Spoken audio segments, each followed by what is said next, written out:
오늘 말씀부터 요아스 왕에 대한 그러한 말씀을 살펴보게 됩니다. 어제 말씀까지 므낫세에 대한 그러한 므낫세 왕에 대해 살펴보았었는데요. 참 하나님 앞에서 악한 왕이었음에도 불구하고 하나님 앞에 회개하는 그러한 은혜를 주셨던 왕이 또한 므낫세였습니다. 그러나 므낫세라고 하는 이 왕이 그 하나님 앞에 범죄함이 워낙 컸었기 때문에 남유다의 멸망에 그러한 단초를 제공하는 왕이 또한 므낫세라고 열왕기하에서는 분명히 말씀하고 있습니다.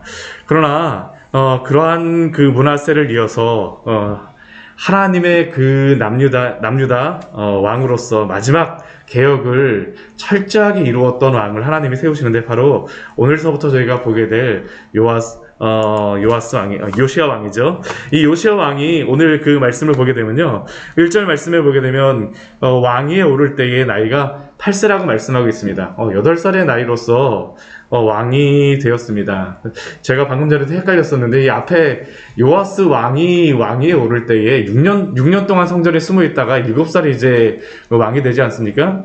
그 다음으로 가장 어린 나이에 왕이 되어졌던 왕이 바로 이 요시야 왕이죠. 요시야 왕이 이렇게 어린 나이에 왕이 될 수밖에 없었던 그러한 이유는 그의 아버지 아몬이 왕이 되고 나서 2년 만에 신하들에게 피살을 당하는 그러한 일이 있었기 때문에 너무 이른 나이에 왕이 됩니다. 그래서 31년 동안 왕위에 있게 되어지는데요. 근데 이 요시야라고 하는 이 왕은 하나님이 보시기에 오늘 2절 말씀 보게 되면 정직하게 행하며 그의 조상 다윗의 길로 걸으며 좌우로 치우치지 아니한 왕이라고 말씀하고 있습니다. 정직하게 행하고 그의 조상 다윗의 길로 걸으며 좌우로 치우치지 아니한 왕.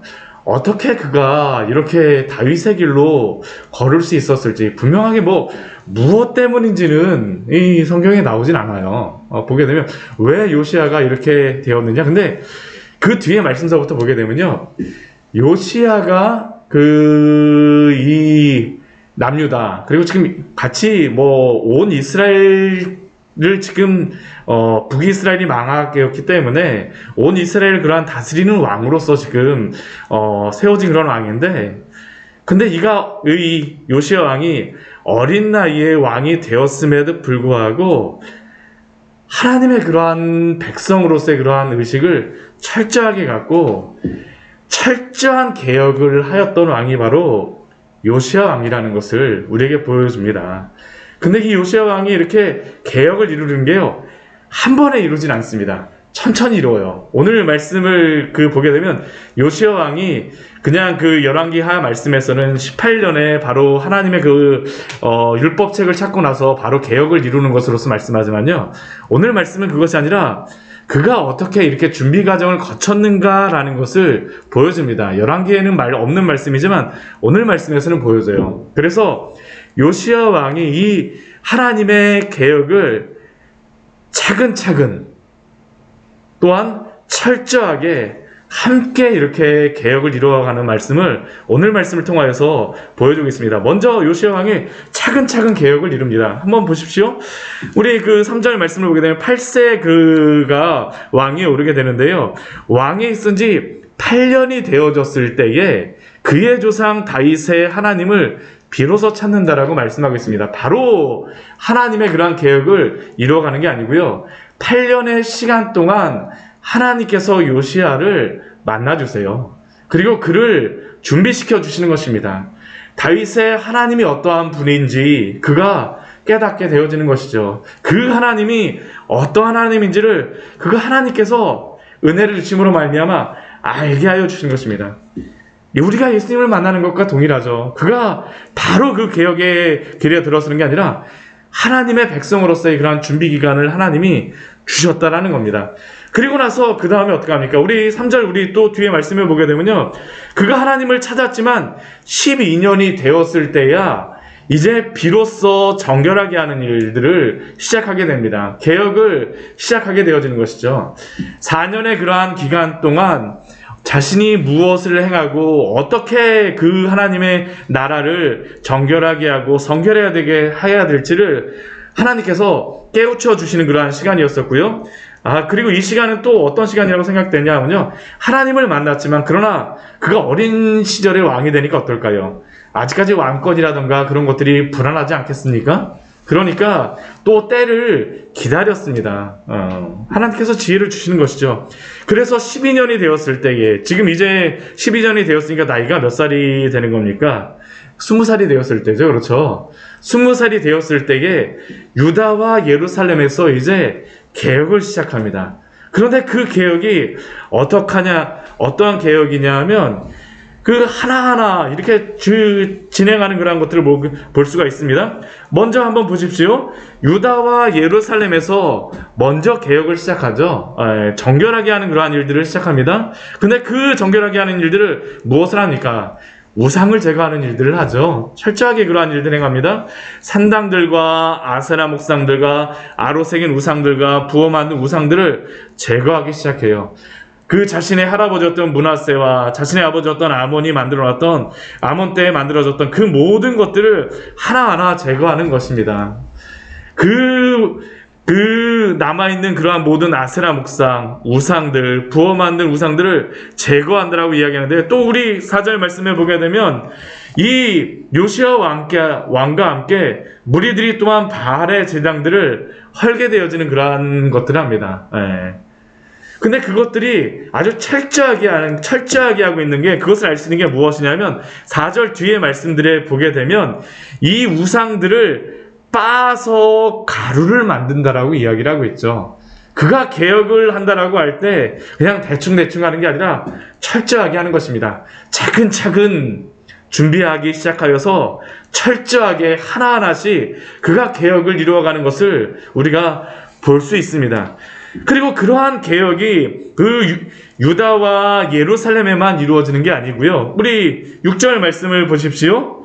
므낫세와 에브라임 지역, 이 개혁이 유다와 예루살렘에서 이렇게 시작하여서 그 다음 에브라임과 그 므낫세 지역까지, 이 북이스라엘 지역까지 넓어지게 되고요. 그 다음에 그 힘을 가지고 또 어디까지 가냐 하면 시므온과 납달리 지역까지. 우리가 지도를 보게 되면 이 시므온 지파는 어디에 있습니까? 이 가장 남쪽에 있는 지파였잖아요. 그렇죠? 이 유다 그 아래쪽에, 그쪽에 땅을 받았던 그러한 지파고, 납달리 지파는 어디입니까? 가장 북쪽에 아닙니까? 그러니까 요시야 왕이 가장 남쪽서부터 가장 북쪽까지 이 계획을 철저하게 행하였다라는 것입니다. 그가 차근차근 자신에게 그러한 개혁의 시간이 왔을 때 하나하나 그 진행하고, 그것뿐만 아니라 그 개혁을 행할 때에 철저하게 우상들을 빻아서 가루를 만들기까지, 또한 이 남쪽서부터 북쪽에 이르기까지 모든 곳에 다니면서 빠짐없이 그 개혁을 이루고 있다는 것을 우리에게 보여주고 있죠. 우리가 예수님을 믿을 때에 바로 이렇게 행해야 되지 않겠습니까? 우리가 예수님을 믿고 거룩하게 되어질 때에 우리의 신앙은 자라나야 됩니다. 그렇죠? 그냥 예수님을 믿는 것으로서만 그치는 것이 아니라 우리가 예수님을 믿고 나서 우리의 삶에서 예수님을 닮아가기에 부단히 노력해야 되는 것이죠. 시간이 지나면 지날수록 더욱 예수님을 닮아가기를 힘쓰고 애쓰고 거룩함의 열매들이 당연하게 나와야 된다는 것입니다. 나 예수님 믿었어요. 그것으로서만 그치는 것이 아니라 우리의 삶에서 철저한 모든 삶에서 항상 그러한 성결하게 하는 것들을 힘써야 됩니다. 또한 그러한 거룩하게 하는 것들이 철저하게 있어야 되죠. 우리의 죄악의 그러한 부분들이 무엇이 있는지를 살펴봐야 되지 않겠습니까? 어떠한 내가 할 수 있는 것만 거룩하게 하고 내가 할 수 있는 것만 성결하게 하는 것을 힘쓰는 것이 아니라 내 삶에서 오늘 요시야 왕이 우리에게 보여주는 것과 같이 우리가 필요하고 하나님 앞에서 버려야 될 그러한 죄악의 부분들을 철저하게 없애야 될 줄 믿습니다. 오늘 말씀 보게 되면요, 저는 이 말씀을 보면서 요시야가 이 개혁의 삶을 어떻게 이뤄갔는지, 또한 각자 성도에게 어떻게 거룩함의 삶을 살아가야 될지를 보여주고 있는 것이 바로 이 요시야의 그러한 삶입니다. 이제 이후의 말씀에 보게 되면요. 또 요시아가 이 개혁을 이룰 때에 그냥 이것으로만 하지 않습니다. 자신이 차근차근 개혁을 이뤄가고 철저하게 그 개혁을 이루어가지만 8절 이후에 한번 말씀을 보십시오. 그가 왕위에 있은 지 18째 해가 되어졌을 때에는요. 이제는 그러한 개혁들이 이 주변의 우상에 대한 그런 것들은 다 없습니다. 그 다음에 하는 일들이 무엇이냐면 여호와의 전을 수리하는 그러한 일들을 합니다. 수리하는 일들을 해요. 근데 이 수리하는 일들을 할 때에 함께하는 그러한 사람들이 있습니다. 우리 그 8절 말씀에 보게 되면 여호와의 전을 수리하려 할 때에 아샬랴의 아들 사방과 시장 마야세야와 서기관 요아하스의 아들 요아를 보낸지라. 자신의 그러한 신하들을 보내죠. 신하들을 보내갖고 성전을 수리하는 일들을 시작합니다. 이 자신의 그러한 신하들을 누구에게 보내냐면요. 우리 9절 말씀에 보게 되면 대제사장 힐기야에게 보내죠. 대제사장 힐기야에게. 그 힐기야에게 보내는 이유는 다른 것이 아닙니다. 이 성전을 이렇게 재건하기 위하여서 그 헌금한 돈, 예전 요아스 왕이 헌금함을 만들지 않습니까? 그렇죠. 그 헌금함에 있던 그 돈을 대제사장 힐기야에게 맡기는 것입니다. 그리고 이 돈을 받은 힐기야는 여호와의 전에 공사를 맡은 자들의 손에 넘겨주어서 그 전의 수리를 하나하나 또 진행하고 있죠. 그리고 또한 이러한 일들을 하는 사람들이 이 힐기야만 하는 게 아니라 이 힐기야를 도와서 우리 12절 말씀에 보게 되면 감독하는 사람들로서 레위 사람들을 세웠고요. 그 사람들이 누구냐 하면 무라리 자손 중 야학과 오바댜, 그앗 자손 중 스가랴와 무슬람, 또 악기에 익숙한 레위 사람들을 함께하게 합니다. 함께하게 해요. 그리고 이러한 것들을 통해서 성실하게 성전에 그 재건하는 일들을 행하였다라는 것을 말씀하고 있습니다. 근데 이 말씀을 왜 이렇게 적고 있을까요? 우리 앞에서는 이 우상을 다 제거하는 일들에 대해서는 이름이 나오지 않는데요. 성전을 재건하는 일들에 대해서는 이름을 하나하나 기록하고 있습니다. 하나님의 예배를 세울 때에 요시야 혼자만 하지 않았다라는 것이죠. 함께 행하였다라는 것입니다. 우리가 교회를 세우고 하나님의 나라를 세워갈 때에, 또한 우리가 거룩함의 삶을 살아갈 때에 우리만 하는 것이 아니라 함께 하라고 말씀하시는 것입니다. 우리가 혼자만 예수님을 믿고 나아간다면 얼마나 힘들겠습니까? 얼마나 힘들겠어요. 우리가 교회를 이루게 하여 주시고 함께 하나님을 섬기게 하여 주시는 것은 하나님의 나라를 함께 세우라는 것입니다. 흡사 오늘 요시야가 오늘 말씀에 본 것과 같이 하나님의 전을 재건할 때에, 또한 앞에서도 이러한 일들을 할 때에 이러한 사람들과 함께 하겠다는 것을 우리에게 보여주는 것이 아니겠습니까? 함께 하라는 것이죠. 말씀을 정리하도록 하겠습니다. 하나님이 우리에게 맡겨주신 그러한 개혁의 일들이 있습니다. 우리가 우리의 삶에서 거룩하게 행해야 될 것들이 있습니다. 어떻게 행해야 될까요? 차근차근 행하십시오.